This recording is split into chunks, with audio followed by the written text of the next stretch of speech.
Philippines and hello world, live on a Monday night ang Pinoy Big Brother Celebrity Edition 2. Kagabi nga ay pumasok na ang special house guest ni Kuya na walang iba kundi si Angel Locsin. At sa 24 hours na pananatili niya sa loob ng bahay sa gabing ito ay magpapaalam na ho siya sa ating mga housemates at sa ilang saglit lamang ay makakapanayam natin siya dito sa studio kaya't wag niyong palalampasin yan.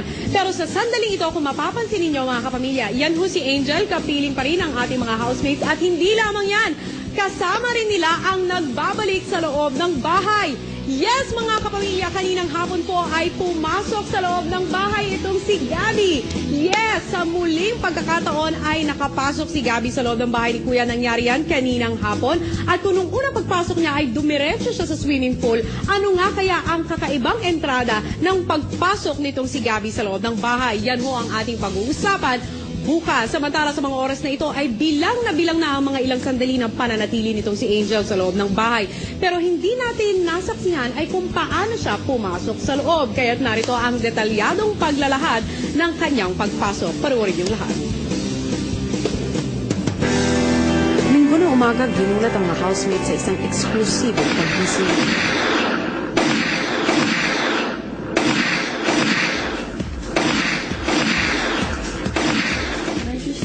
Heart attack ako dun sa wake-up call.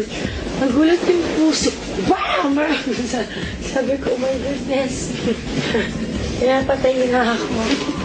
Ano yung wake-up call natin? You know what? I think it's something to do with the nominations. Really? Yeah. Pagsapit ng gabi, naalaman na ng mga boys ang dahilan ng kanilang panggising. Gusto niyo pang maglaro? Opo. Isuot niyo kaya muna ang costume. War Games? Pare! Oh! Whoa! Kill the boredom! Thank you, guys! Wild!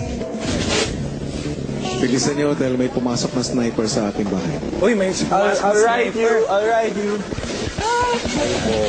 Yeah!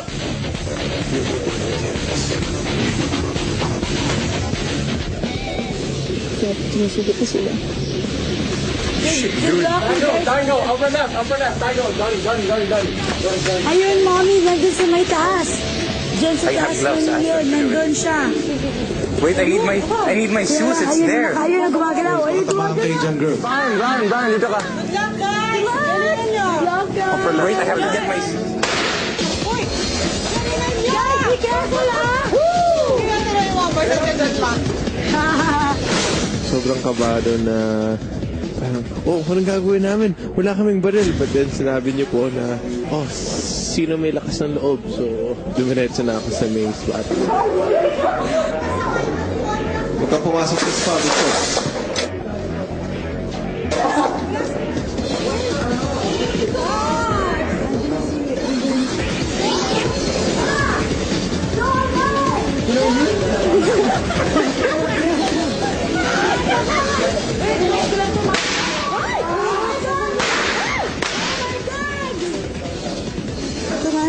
Natamaan si Ruben.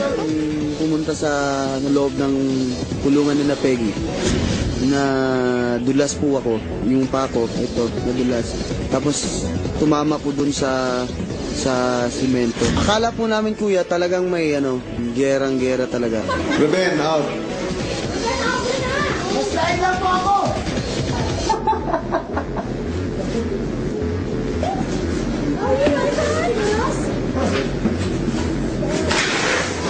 Wait ako!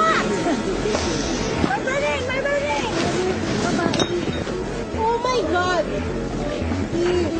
Yung nasa halaman, lumapas pabalik sa bahay.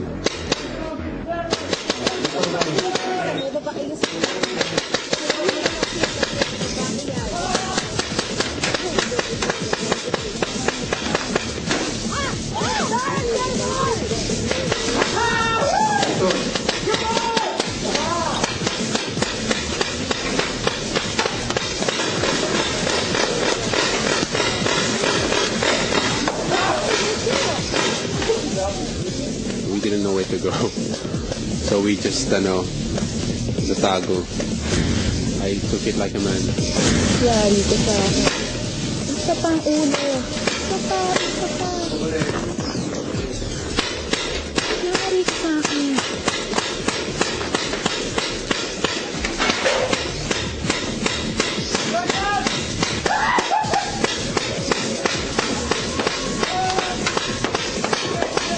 Sobrang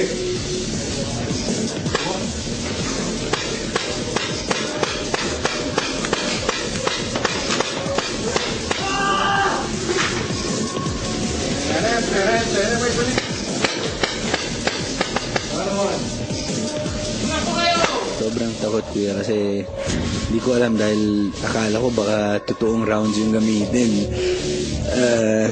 Or baka alam mo yun, naka-plant sa ilalim ng ground, hindi namin alam na may mga pumuputok na paputok. So, nakakatakot.